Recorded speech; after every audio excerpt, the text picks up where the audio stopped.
Well, Chinese stocks jumped with the Hang Seng extending its gains over 3%. Mainland China in Shanghai Composite was up 0.8%. In Europe, stock markets have started the new trading week on a positive note. The UK's FTSE 100 opened around 0.6% higher. German's DAX was up 1.6% and France's CAC 40 gained 1.3%. Nasdaq pointed to a better futures with a 3.3% gain, with S&P 500 futures higher with 2.49% and Dow up 808 points or 1.95%. Moving on locally, the JSE extended its Friday gains. The all-share index has opened in the green this morning, adding 0.8%. The local market is being pushed higher by industrials, up 2%, and financials, 1.5%. However, we are seeing that resources are backing the trend this morning, losing the momentum that we saw on Friday. Of course, resources are down 2.3%. But not everything else in the resources complex is down. We have the likes of Sasol up 8%, Glencore gaining 5.2%, South 32 almost 4% higher. But of course, some of the stocks are feeling the pressure because of lower gold price. The likes of Anglo Gold, Ashanti shed 7%. DRD Gold is another one that is not doing very well, and it lost 6.5%. This, of course, on the back of a weaker gold price. The yellow metal has shaved off nearly 3% following its recent rally.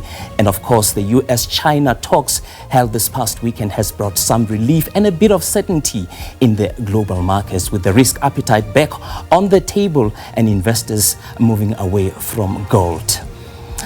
Now let's take a look at how the domestic markets are trading. The all-share index is up 1% at 92,520 at this hour.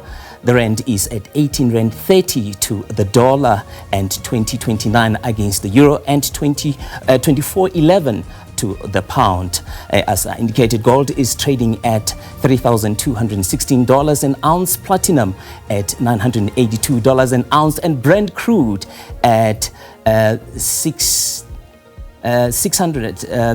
crude $69 per barrel. For more on the markets, we are now joined by Director and Portfolio Manager at Rand Suisse, Gary Boysen. Gary, thank you very much for your time. Well, the main story at the moment is the US-China talk that happened over the weekend, and it looks like it has given this markets a bit of impetus.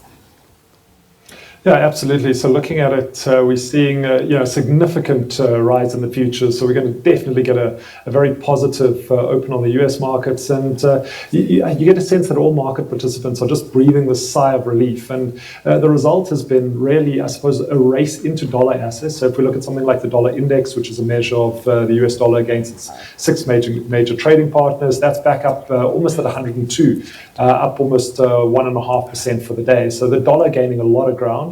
At the same time, the rand is also gaining ground. So it's almost a race to see which of the two currencies can strengthen. And I think that 1830 handle that we saw on the rand dollar exchange rate, that's really not telling you about the scope of the moves that are happening behind that. So good day for the rand and a good day for the dollar. And with the US having 145% tariffs on China, China obviously with the reciprocal tariffs of 125%, that was essentially an embargo. That would have absolutely crushed trade between the two nations. So I think everyone breathing the sigh of relief that for 90 days, we're back to almost business as usual, and we're going to see much lower tariff barriers for the at least for 90 days. And we hope that this means that there will be some constructive discussions between the US and China, and that we'll get back to more optimistic outlooks for many of these companies that are listed and trade on the global exchanges. Well, the global stocks have been quite volatile for quite some time. One wonders if the current rally that we're seeing will actually be sustained. Well, I think the sustainability of the rally all depends on the geopolitical factors and how they play out. So if we do see a winding down of tensions between the US and China, you'll see that feeding into global growth. Already, if you look at something like the Brent crude oil price that you referenced earlier, Brent crude oil on this announcement is up around 3.5%. The idea that if you see normalizing trade relations between the US and China, global trade will flow, and essentially growth will pick up again. So it's that important. And I mean, a 3.5% move on the Brent crude contract is a large move. That is a large move in oil prices, and it really is just filtering in and I suppose explaining the outlook for the improved outlook, at least for global growth. So definitely good news. So whether it lasts, I think that depends what comes out of Donald Trump's Truth Social accounts and what we see on the social media channels. But at this stage, we'll definitely take it. Well, we had several numbers out this morning. Redefine, Boxer. Which one caught your attention this morning?